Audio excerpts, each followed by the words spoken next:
Raider Nation, what's going on? It's Mitchell Renz here, host of the Raiders Report. And coming up here on today's show, I'm going to tell everybody how the Las Vegas Raiders pulled off highway robbery against one of the NFL teams. Also, some interesting Raiders rumors. We're going to talk about Raheem Mostert. I saw an article out there saying that the Raiders could potentially move on from Mostert. I'll give you my 2 cents on that. I'm also going to talk about a player that's getting a lot of attention, and that's Amari Gainer. But first, let's talk about the Raiders pulling off highway robbery here. And I say that because anybody that watches this show, if there is one person that I always give flowers to in terms of being a great NFL GM, it is Howie Roseman. And did the Raiders steal somebody very, very important from Philadelphia?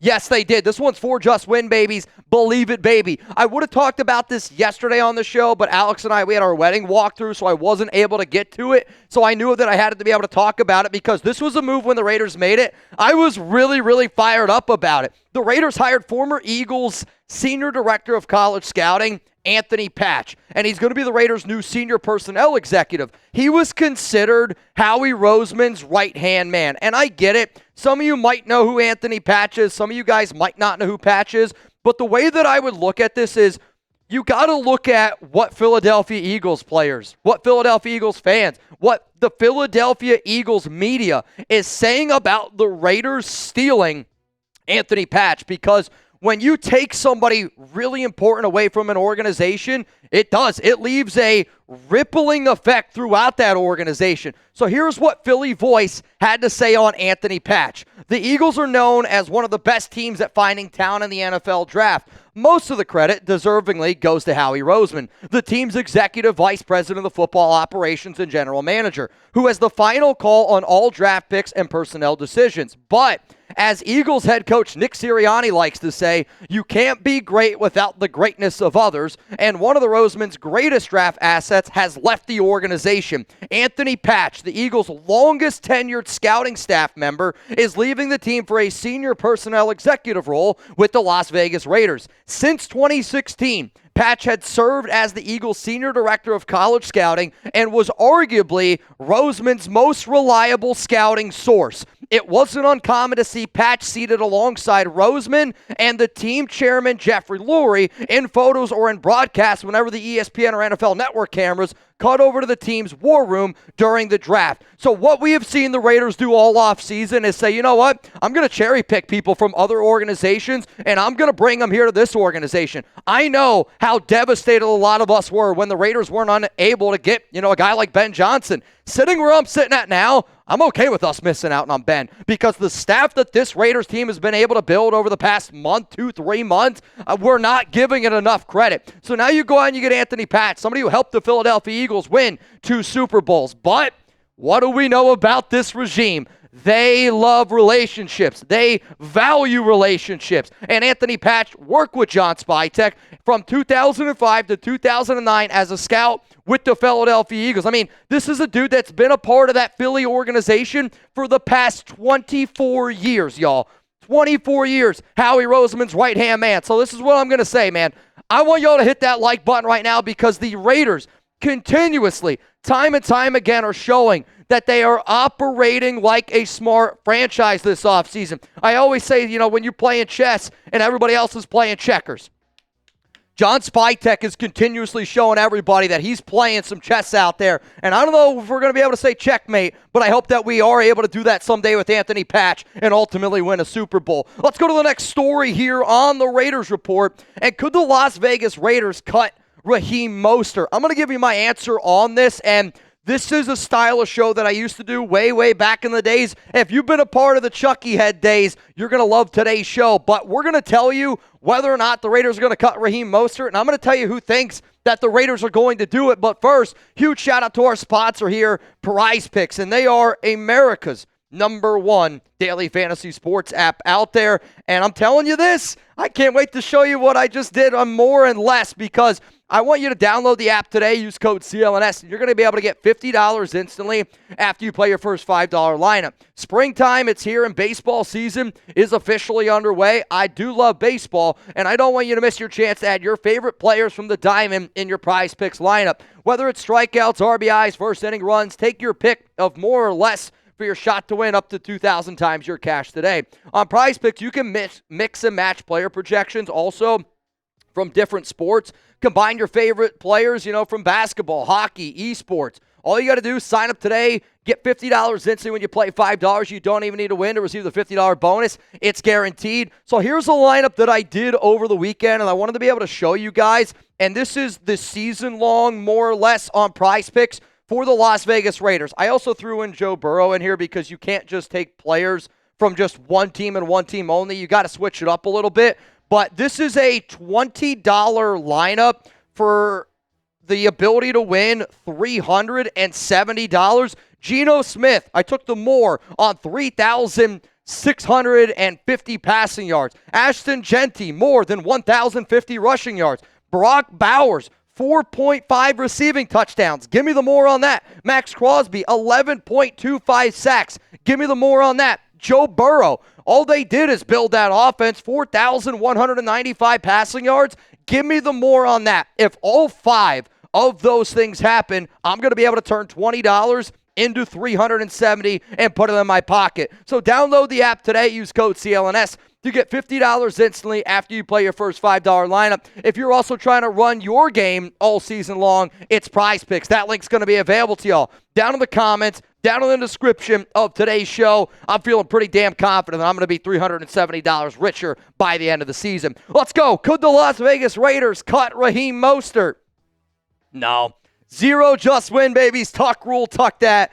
And I saw an article, and again, when I very, very first started doing this show, I would see articles out there talking about the Raiders. I would give my 2 cents on it, and I saw an article from Pro Football Network, and it was titled, "One Player Who is Expendable on All 32 Teams After the 2025 NFL Draft." Mostert was picked for the Raiders for the obvious reason, because they went out and drafted Ashton Genty at pick number 6 overall, the 2025 NFL Draft. But, let's be honest here with ourselves. The Raiders aren't going to cut Raheem Mostert. I think it's honestly just idiotic to even think that. And the reason why I want people to subscribe to the Raiders Report is because, there's going to be people that read that article. And you're not. The reason why I'm talking about it is simply because of when I get 5, 10 people that send me, hey, do you think Mostert could get cut? Hey, do you think Mostert could get cut? I roll my eyes to it a little bit, and I think a lot of people that watch the show roll their eyes to it because it doesn't make any sense to cut Raheem Moster, even though you went out and drafted Ashton Genty. And this is why I want people to subscribe, because you're going to be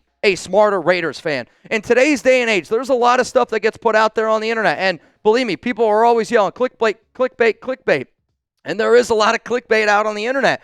But when you watch this show, I promise you, we don't do clickbait. Whether people can say it or they not, I know the real OGs that watch this show know that you will be a smarter Raiders fan if you hit that subscribe button. So here's why Pro Football Network thought that the Raiders could move on from Raheem Mostert.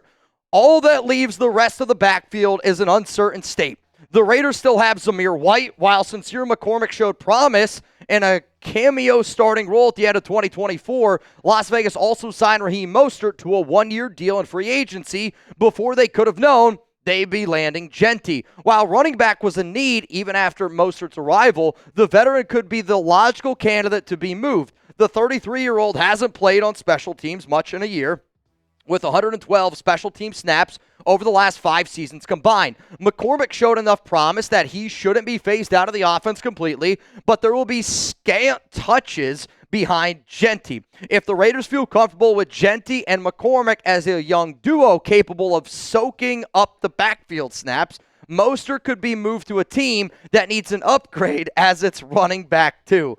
I wish I could show y'all what Chugs was doing when I said soaked up. It's pretty disturbing down below. Honestly, it's more disturbing than what happened to the Rockets in Game 7 against the Warriors. What up, Chugs? So the reason why you're not going to move on from Raheem Mostert is because of what he does bring to this backfield. And I get it. Not everybody's going to know the Raiders backfield the way that a lot of us do, and I totally hear that. But it's the connection. Kelly signed Mostert as a UDFA when he was the head coach of the Philadelphia Eagles in 2015 for 1 year. Now, don't get me wrong, Mostert bounced on a lot of different teams, but then when Kelly got a head coaching job for the San Francisco 49ers in 2016, I get it, only 1 year, he ended up signing him to that team as well. And the other part about McCormick is I love Sincere McCormick, right? Y'all probably love Sincere McCormick too, but he has finished the year now 2 straight years on IR with a season-ending injury. I know Ashton Genty's going to be that guy, but because of what Raheem Moster adds to this offense, and let's not forget, dude had 18 rushing touchdowns or 21 rushing touchdowns, 21 touchdowns just a year ago, right, in 2023. I think it was 18 or 21. I don't know why those two numbers are in my head. But Moster was a reliable back, and even if you have to give 80 to 90 touches this season just to give Genty a little bit of a break, Mostert does still have legit home run speed, and because he's got that connection to Chip Kelly, they're not going to move on from Raheem Moster. And to even mention names like Sincere McCormick or Mostert, okay, I can understand why you'd want to keep McCormick over Mostert.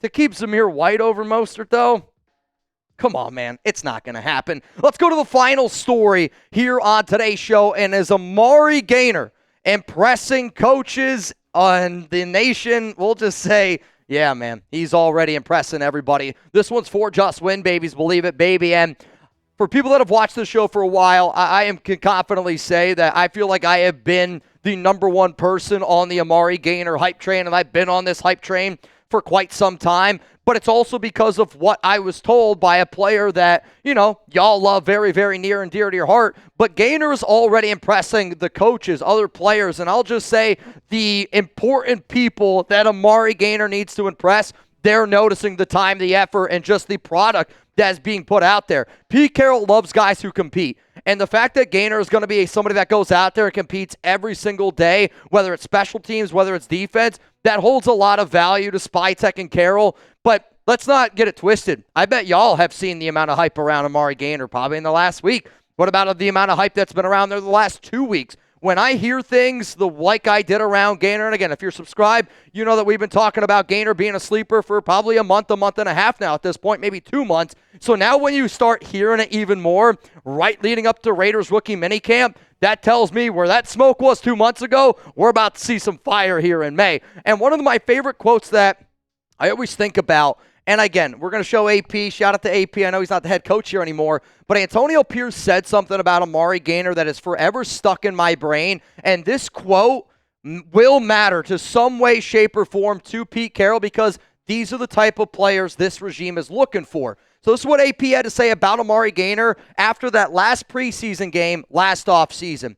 I think the best thing that happened for him was the last game. He went out there and played 90-plus snaps. 70-plus on defense, and another 15 or so on special teams. And all you saw throughout the game, and all we've been seeing all preseason, is a guy just getting better and better. But more importantly, somebody that just was playing his heart out, and it meant something to him. Every single thing that Antonio Pierce said in there is what every single Raider fan wants from a guy like Amari Gainer, is what everybody wants from some of these bottom-of-the-roster dudes that are looking to make that 53, that are looking to make an impact on the team. And he made a huge impact in the preseason last season. And the stats that you see up on screen are what he did from a defensive standpoint. I didn't add the 3 tackles that he got on special teams, but Gainer was a very reliable player in every asset last year in the preseason. And again, I get it. It's the preseason. But I look at that 78.5 coverage grade, and I look at a player that you know that he got better and better. And you know that he's out there working his tail off. And then I look at this Raiders linebacking room, and if there's one thing that is missing to me, it is somebody that can cover. It is somebody that has the ability to cover some running backs, to cover a tight end, to cover the intermediate routes. Because I like Devin White, I like Landon Roberts, but those guys are downhill. Let them pin their ears back, be athletes, get north and south. Amari Burney, exact same thing. Tommy Eichenberg, Cody Lindenberg, both very good middle linebackers, but they don't have a lot of coverage ability. If you're telling me right now, who do I think might be the best coverage linebacker on the Raiders, which might not be saying a lot, I might go out and say that I think it's Amari Gainer. So here's going to be a question, and I haven't asked you guys to type anything yet here during this segment. But out of these 4 linebackers, because from what it sounds like, Devin White and Landon Roberts, if the season started today, are going to be your two starters at linebacker. And this team honestly could use a lot of one linebacker sets, which is, something I was told over the weekend. But what is the biggest impact in 2025 out of these four players? If you think it's going to be Amari Gainer, give me an AG. If you think it's the rookie, Cody Lindenberg, who they drafted in the 7th round out of Minnesota, give me a CL. If you think it's Amari Burney or Tommy Eichenberg, give me an AB or a TE. If I had to rank these four players, and based on how I think they're going to be making an impact this season, this is how I would rank them. And I know it's 1, 2, 3, 4, and you might look at that and be like, man, Eichenberg's really low. It's honestly like 1A, 1B, 1C, 1D. And I think all four of these linebackers are going to make an impact here or there. But do you agree with me saying, I believe Amari Gainer might be the best coverage linebacker that we have out of that four? And if you sit there and you go, yeah, I can sit there and I could say that, then that's the missing piece that I think that we need. And because of that, I think that that's why he can be the biggest impact this season for the Raiders out of those four linebackers on screen. Appreciate all y'all tuning into the show. And I see my man Scott Fratz says, yes, I do. And I agree with you, Scott. I think that Amari Gainer is really going to show up, show out. And I can't wait for the nation to see how much work he's been putting in this offseason, because dude's been putting in that effort. And that's all you can ask for from any young player leading into his season.